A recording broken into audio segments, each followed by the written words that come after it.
So it's all to play for still. I think so. Do you want to bet against us?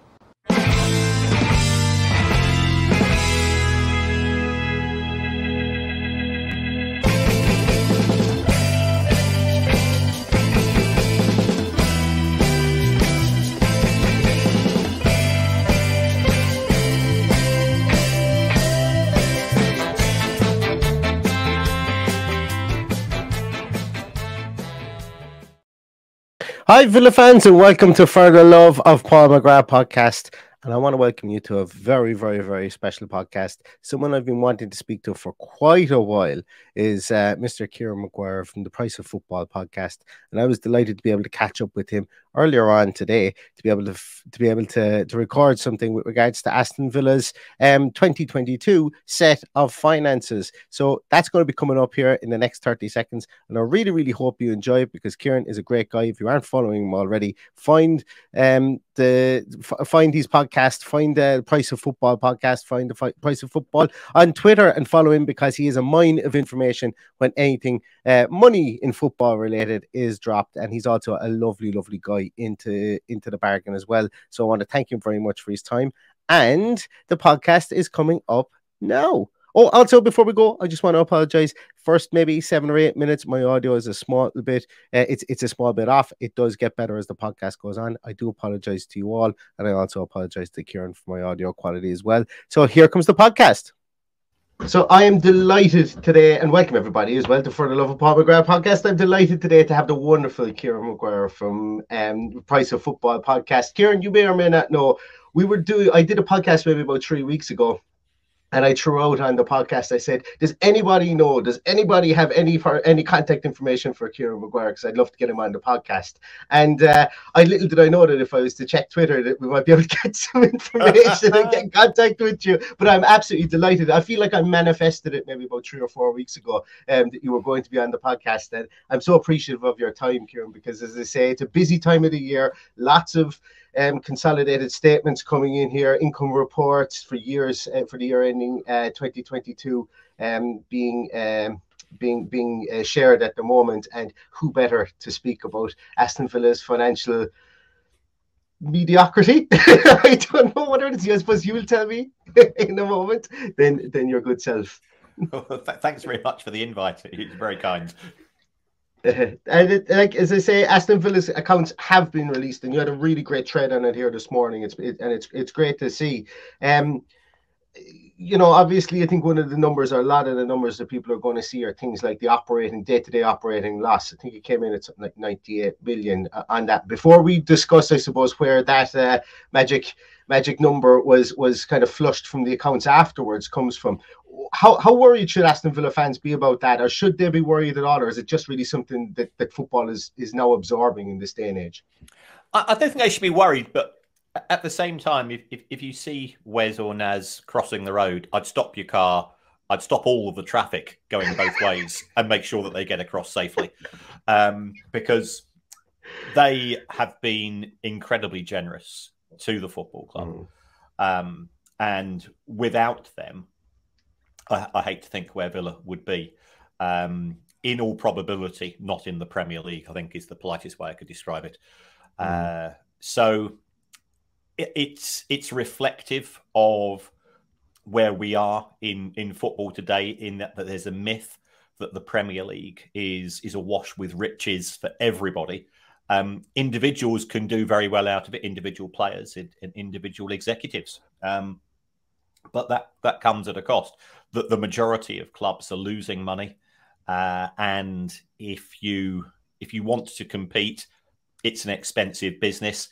Even if you want to survive, it's an expensive business.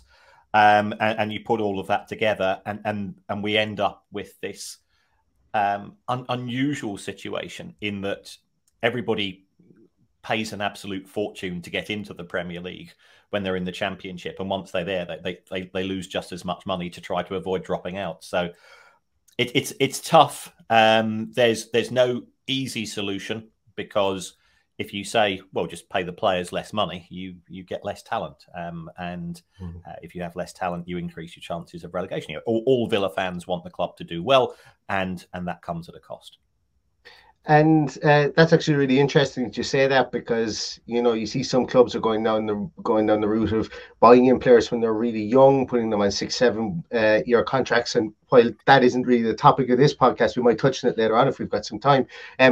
The reason that Aston Villa were 1 million in the black, I think, at the end of this year was because from a homegrown talent, and from somebody obviously that we grew through our academy and went on to be a star for the club, in Jack Grealish. So his sale broke the club even as such. And do you think that, like, it's a risky business model that if you think you're going to break even from selling academy grown stars every year? But do you think maybe that had an influence on maybe Villa I suppose you can call it overextending themselves over the last 12 months, that they knew they had this 100 million worth of capital that they had here in the bank, so we can overextend ourselves?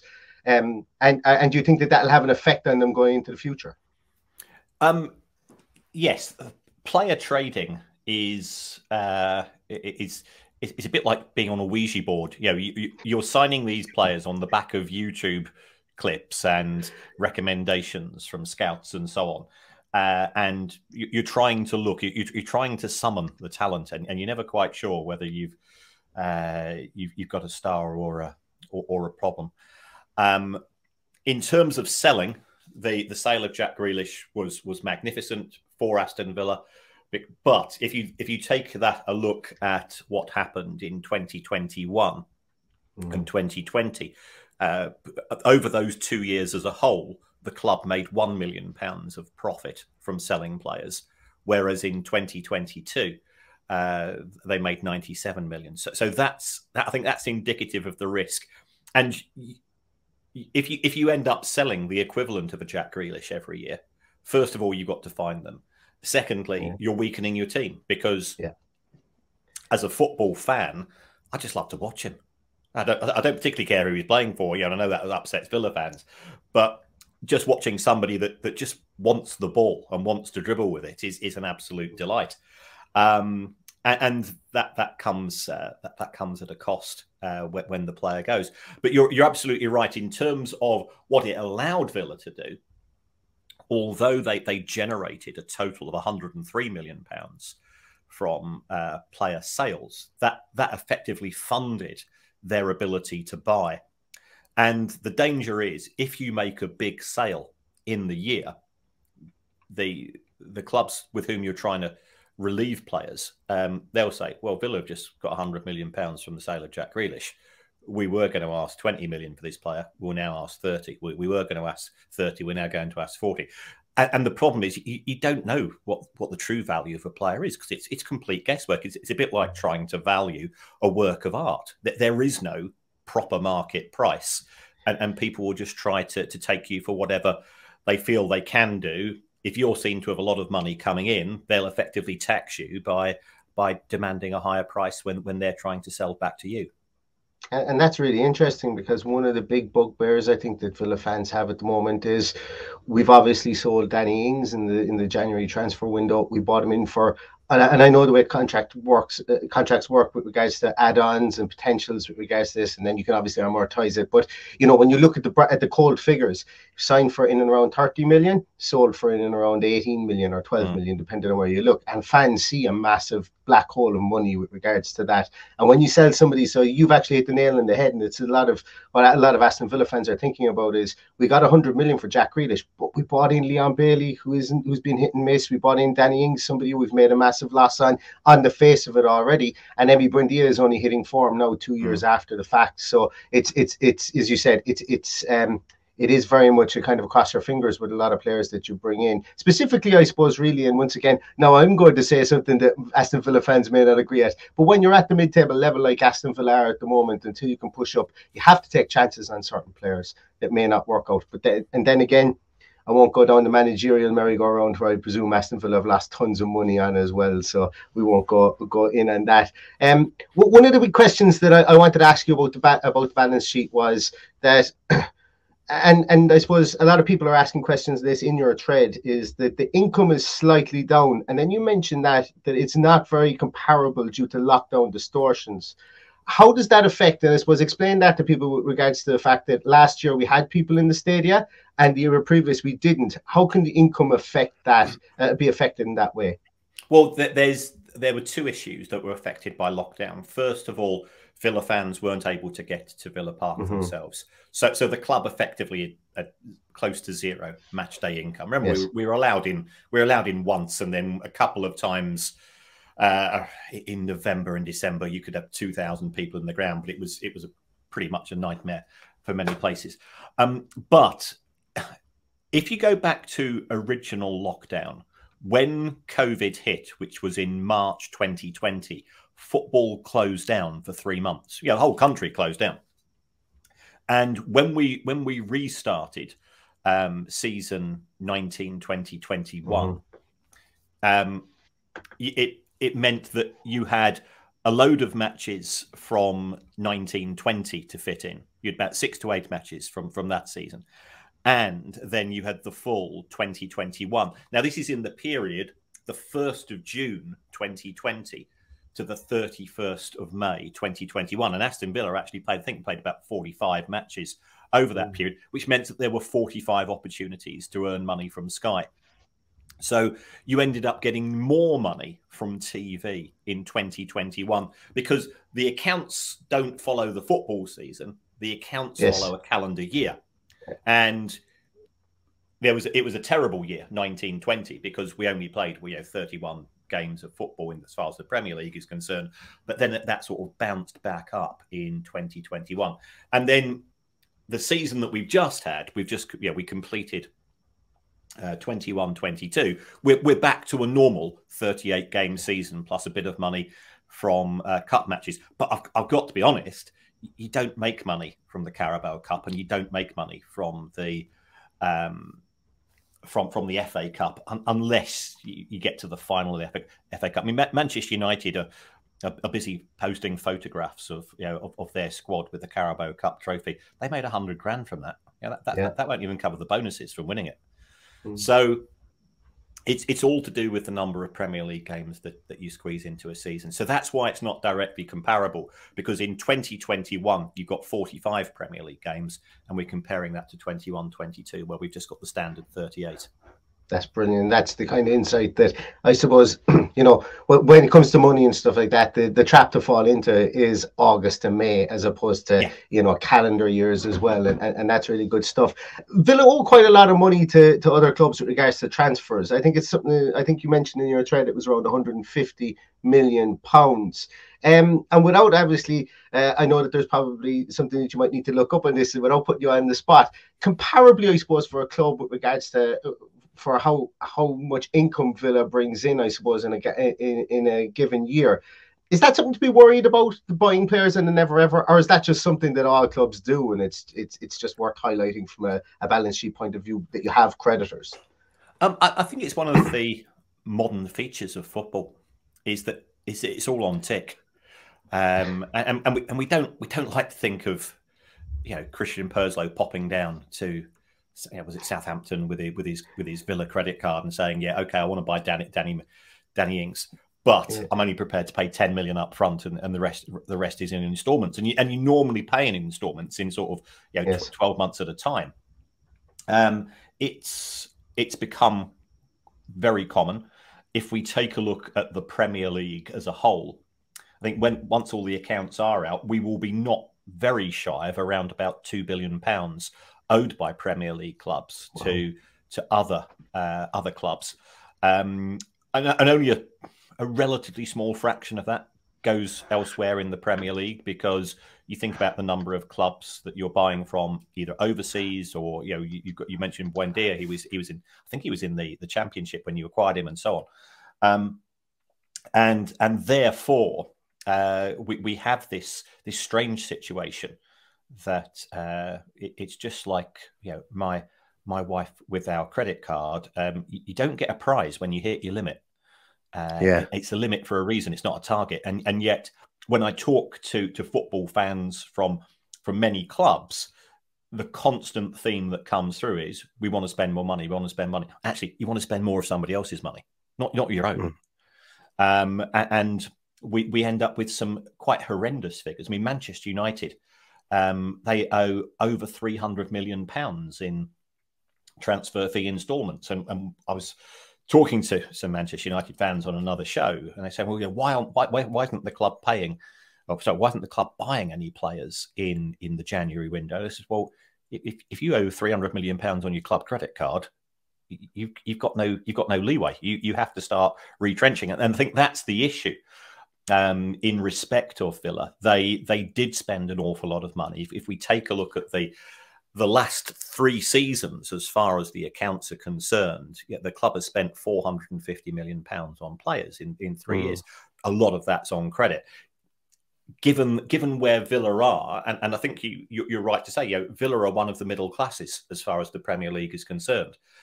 And if you want to go from the middle classes to the upper class, it's a bit like moving from premium or economy seats to business class on a plane. It's a very expensive operation. And it's actually quite an exclusive club to get into. The average club in what do we call them? The Sneaky Six, the Super League Six, whatever you want to call them, they probably earn around about 250 to 300 million pounds a year more than Aston Villa. Yeah, and I and most football fans see Villa as an aspirational club, but if you're starting off the season and you're £250 million behind in terms of revenue, that makes it very difficult to compete. And once again, absolutely. And I had the initial kind of bang the table going, we needed a player in January. Why didn't we buy a player in January? And then I kind of the penny dropped and went, oh, wait a minute, maybe we couldn't afford to buy one in January. Maybe we were going to be overpriced from it. And I remember that, with regards to financial fair play, within the Premier League, obviously a hot topic at the moment for blue side of Manchester at the minute. See if anything comes from that. But with the financial fair play being a topic, Christian Purslow, for one of, like, a lot of Aston Villa fans will be split down the middle. Some people say he's the man. Some people say that he isn't the man. More people, I don't get into the nuts and bolts on that. We've got a very good infrastructure project going on, and he seems running that very, very well. But he has always been on record as saying 3 years staying up in the Premier League means you can flex, you become a small bit more solvent and be able to flex your financial muscle from a financial fair play point of view. He always said before Bournemouth went down, Bournemouth could spend 25 million on a Dominic Solanke, and they could go in and do that with only 11,000 coming into their stadium because of the way that the financial fair play is done in the Premier League. I won't, we could do 5 hours on financial fair play, I think, at the moment. But do you think Villa are smart to play by the rules from a Premier League financial fair play point of view? And do you think that might have had a bearing with regards to January's transfer window itself? I think they are absolutely right to keep an eye on financial fair play and not do an Everton. Because when Everton were acquired by Farhad Moshiri in 2016, they spent ridiculous amounts by their standards. Not necessarily certainly not by the top 6 standards, but they tried to buy their way into the top 6 of the Premier League. And the trouble is, it's a bit like if you're driving a car and you stick your accelerator down and you can see a wall coming up in front of you, then you have to really slam on the brakes. And that's what's happened at Everton. They signed players on big contracts. I've seen Michael Keane's contract, which wouldn't be appropriate for me to say. I'll tell you how much he's on when we finish the show. And you're going, well, that's a solid player, but how much? And you start to see that again. Once selling clubs and once agents realise you've got a new owner who is spending it like a lottery winner who's had 2 bottles of champagne down a casino, you're just going to get. You will find a friend for every pound that you've got, but they're not necessarily doing you any good in terms of the prices they're demanding from the sale and the ongoing costs, which you're then locked into. Because if you sign an okay player on 120 grand a week on a 5-year contract, and after 2 years, the manager says, well, you know, he's not really delivered. I'd like to move him on. Who are you going to move him on to? Because he's not good enough to join the big six. And then you say, well, you know, will Forest pay that? Will Brighton pay that? Will Palace pay that? No, they won't, because they've got their own wage structures. And then it becomes really problematical. You know, but, you know, I know Wolves aren't too far away, but Jamie O'Hara, when he was at Wolves, he ended up on a Premier League salary in League One for a season, and that was really painful. And if you've seen Sunderland Till I Die, there's the story of Jack Rodwell.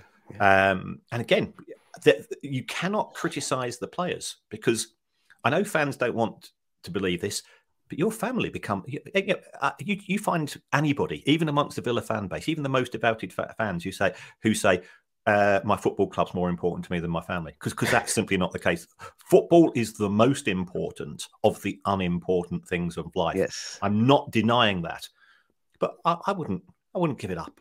You know, I wouldn't give it priority over my wife, although she claims I do on occasion, or my kids or anything like that. And I'm sure you would do, and all the listeners would do the same. It's exactly the same for the footballers. It's a job. Okay, it's and it might be a job that we'd also. It's my dream job. It's still a job. You go in, you do your 5 days a week in terms of training, your 4 days a week. You play on a Saturday or a Sunday, and then you go through the same thing again. And some players are very well remunerated for it. Others, you know, I've seen contracts of League One players and League Two players, and it's not a career I'd recommend. Given where I'm at my age, at least I've got something. I've got a job for life in a sense. For football, it is much more difficult, and therefore you have that problem of those players that are locked into those long-term contracts. The club can't get out of them. And then you've got a big problem. So I think Villa have been reasonably sensible in that they've not overcommitted. You know, Newcastle have got new owners as well. They signed, was it Isaac, the centre forward from Sweden, for a record £60 million. We've got 2 goals all season. You've only got to look at the number of disasters that they've had at Chelsea, splashing the cash. And what are you going to do with those players, especially because Chelsea have locked them into 7- and 8-year deals? Brilliant segue. It's like as if we planned it, Kieran. It's like as if we planned it. Because my last question for you, and I know I've kept you over time, was everybody, me included, sat back and looked at it and said, 8-year contracts, obviously for amortisation. This is a genius stroke, and it's going to absolutely blow financial fair play out of the water. Am I a fool? Or are they fools? No, they are big risk takers. Yeah. For those people unfamiliar with how the system works, let's say we sign a player for £100 million, stick him on a 4-year contract. The way that it works in the accounts is you say, well, it's 100 divided by 4. It's an annual cost. We call that an amortisation cost of 25 million a year. Sign exactly the same player on an 8-year contract, and it's 100 divided by 8. It means that your cost halves to £12.5 million a year. So that allows you to spend, in theory, twice as much money on player transfers. What Chelsea have done, which I think people aren't aware of, and this is where I think they've actually been pretty cute, is from speaking to agents, from speaking to people in the game. And I know, ultimately, I know nothing about football. I'm just a teacher with a big calculator. But what Chelsea have done, which is really smart, is that the players who are coming in are on, and I use this word cautiously, are on relatively low wages. Yeah, the average wage at Chelsea, certainly looking at their most recent accounts, was somewhere in the region of about 150, 160 grand a week. The likes of Mudryk, Cucurella, and so on, Fofana, they've probably come in on around about 100 grand a week. So you've got these players who are locked in for a long period of time, but they are on lower wages than the players who are leaving Chelsea, the likes of Rudiger and so on, that Christensen, who remember left. The other thing that Chelsea do, which goes under the radar, is that Chelsea are very good at selling players. We mentioned with Jack Grealish, academy players, when they are sold, are pure profit. Well, if you take a look at Chelsea, They sold Tomori, they sold Guehi, they sold Tammy Abrahams, three academy players, best part of £100 million. There's talk now, isn't there? Conor Gallagher perhaps going to Newcastle. You've got Mason Mount being linked with Liverpool. Academy players, pure profit. Chelsea, for all of the stick which you can level at them, and I can assure you, I'm a Brighton fan. I loathe Chelsea more than I loathe Crystal Palace, and that's saying something. Purely as a result of the way that they've sort of just taken out my club apart over the course of the last 9 months or so. They do have a conveyor belt of talent coming. Part of this is due to the elite player performance plan, which they've exploited very well, which will enable them to keep within the rules. So on the face of it, you see all of the money being spent, but it's lower wages that the players are coming in on, and they expect to see an exodus of players, especially former academy players, to help balance the books over the summer. That's really interesting, and it almost brings us full circle, because I asked whether that was a good business model, and it is a gamble, but at the same time, it's a good business model if you can produce players, if you can almost get a farm of players, high yield stock, and continue to keep that ticking over.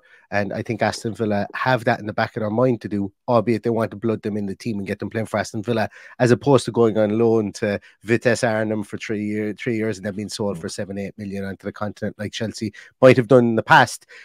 Kieran, thank you so much for your time. This has been the fastest 10 minutes I've ever, or the longest 10 minutes I've ever promised. But I really, really appreciate your time, and I really appreciate you coming on today, because you've been a mine of information for sure. And I'm sure everybody that's going to be listening to this podcast and watching this podcast is going to agree as well. So I do thank you so much for your time. Well, thanks very much, Neil, and all the best for the Villa for the rest of the season. I know you're coming to the Amex soon, I think. I can't remember. You've beaten us there. We've got to go to. I think it's about our last game of the season. It is. It's last game of the season is Brighton, yeah. And I was angling to try and get over to for the last game of the season, but I don't think I'll be allowed at this stage. We've another small. Speaking of finances, Kieran, finances at home. We've another small child on the way soon. So right. finances. We've got an incoming transfer coming at the moment, and it's homegrown. Hopefully, I'll be looking to sell it on in a few years' time. Maybe we make. Yeah. I don't know. They normally take about 18 years minimum before you get any money back on. It's a long-term investment.